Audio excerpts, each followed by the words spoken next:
ईश्वर कब और कहां और कैसे प्रकट होते हैं, ये दूसरा विषय है। पहले ज्ञान योग की बात हुई, अब भक्ति योग की बात हो रही है। ज्ञान योग में सिर्फ अपना ही ज्ञान रहता है, वो अद्वैत अवस्था है। द्वैत से अद्वैत में जाना होता है, प्रकृति से हटकर अपने शुद्ध स्वरूप में जाना होता है, ये ज्ञान योग है। अब भक्ति योग के विषय में शुरू करते हैं। भक्ति योग क्या है? भक्ति योग का अर्थ है प्रेम, समर्पण, अपने को ही मिटा देना। जहां अपने भी जानने की आवश्यकता नहीं रहती, वहां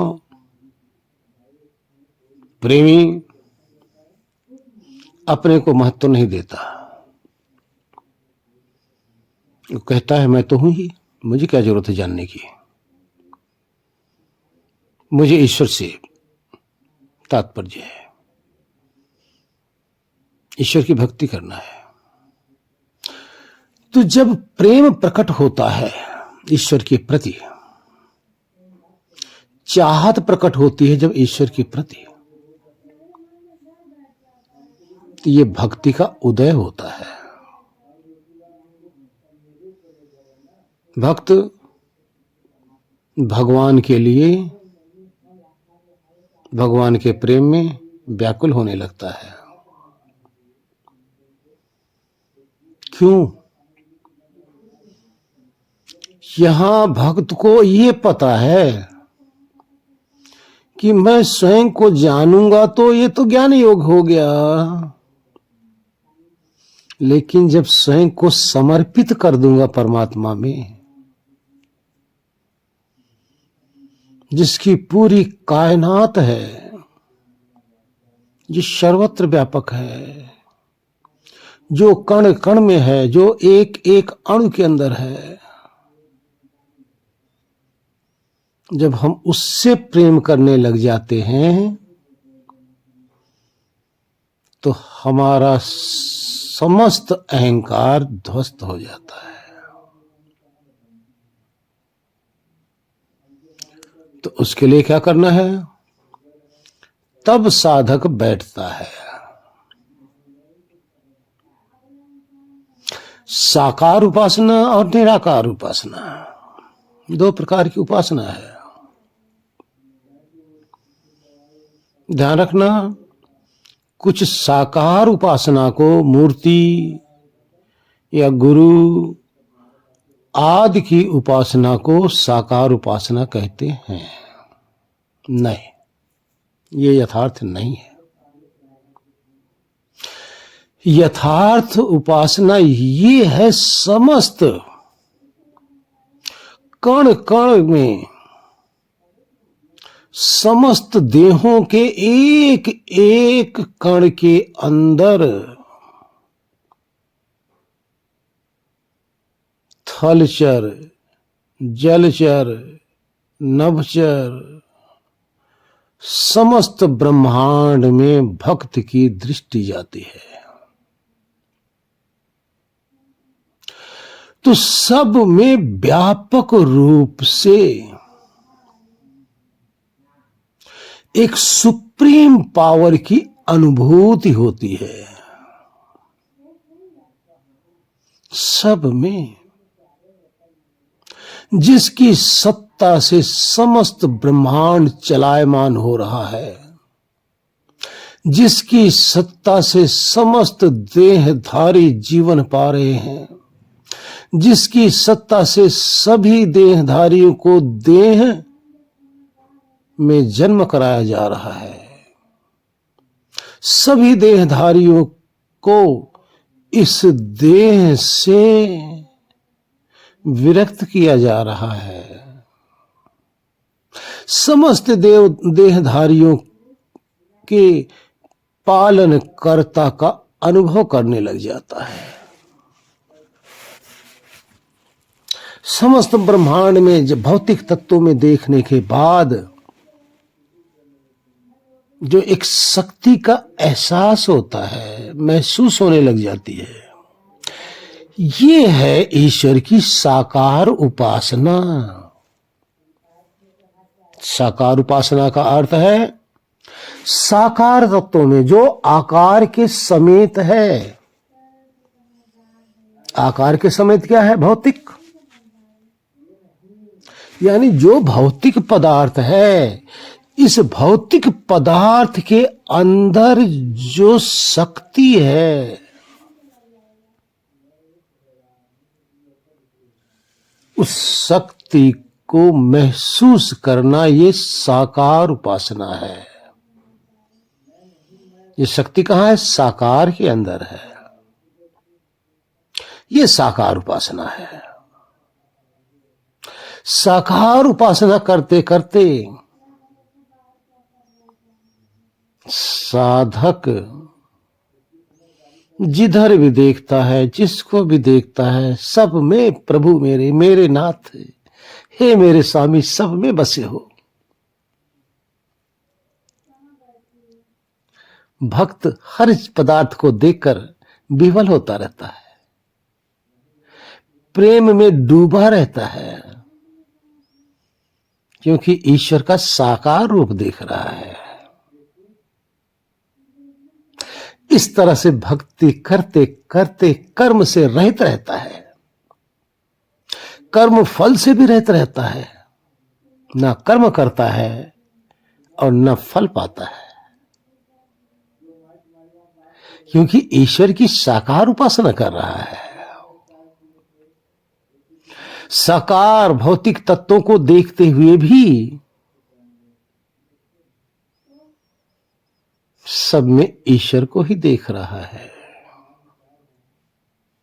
जैसे एक पति अपनी पत्नी की शरीर को देखते हुए शरीर को नहीं देख रहा है, अपनी पत्नी अर्थात उस आत्मा रूपी पत्नी को देख रहा है। जैसे पिता अपने पुत्र रूपी शरीर को देखते हुए शरीर का मोह कम, उस चेतन का भाव रहता है। जैसे हम संसार में, समाज में व्यवहार करते हुए भी हम देह से व्यवहार नहीं करते, जिससे भी व्यवहार करते हैं वो देह के अंदर विराजमान चेतन देव से व्यवहार करते हैं। हमारे प्रश्नों का उत्तर जो देता है वो देह नहीं देती, देह में विराजमान चेतन देव देते हैं। इसी तरह से समस्त ब्रह्मांड के अंदर, समस्त भौतिक जगत के अंदर व्यापक रूप से जो विराजमान ईश्वर हैं, भक्त उनको देखता रहता है, उनमें मस्त रहता है। ये साकार उपासना है। ये कर्म बंधन से रहित रहता है, कर्म करते हुए कुछ नहीं करता, भोग भोगते हुए कुछ नहीं भोगता, क्योंकि सब में ईश्वर को देखता है। लेकिन ध्यान रखना, ये पूर्ण ईश्वर की प्राप्ति नहीं है। अब पूर्ण ईश्वर की प्राप्ति कहां होती है? जब साधक अपने इंद्रियों को अंदर समेट लेता है, इंद्रियां अपना कार्य छोड़ देती हैं, मन से मनन करता हुआ ईश्वर के विषय में,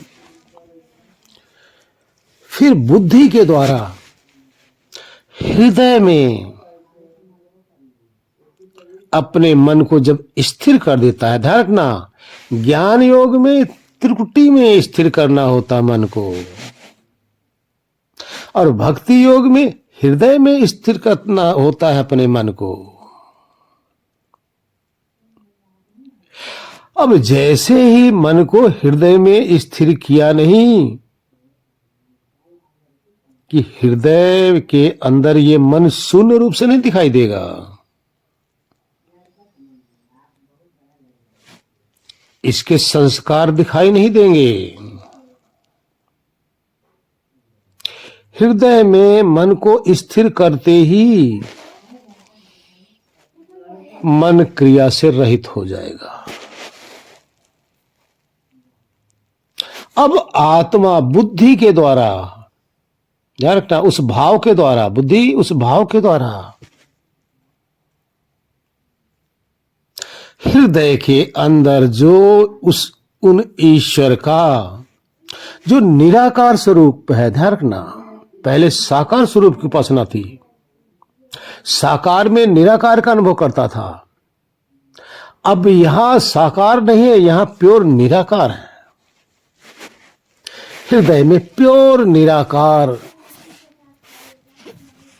रूपी ईश्वर, जिनका गुण ही आनंद है, आनंद बिल्कुल निराकार है, ध्यान रखना, आनंद का कोई आकार नहीं है। उस निराकार रूपी आनंद में आत्मा डूब जाता है। अब यहां आत्मा और परमात्मा का मिलन हो जाता है। अब इस मिलन में आत्मा अपने आप को धन्य समझने लग जाता है, समस्त संस्कारों से रहित हो जाता है, समस्त वासनाओं से रहित रहता है, समस्त कर्मों से रहित रहता है, और जो व्यापक स्वरूप निराकार, जो समस्त साकार के अंदर ओतप्रोत है, अब ये आत्मा उस प्योर निराकार के अंदर जाकर ओतप्रोत हो जाता है। अब निराकार ईश्वर इस आत्मा में ओतप्रोत हो जाते हैं और आत्मा ईश्वर में जाकर समाहित हो जाता है। ये भक्ति योग है, ये प्रेम का मार्ग है। यहां ज्ञान नहीं चलता, यहां समर्पण चलता है, यहां प्रेम चलता है।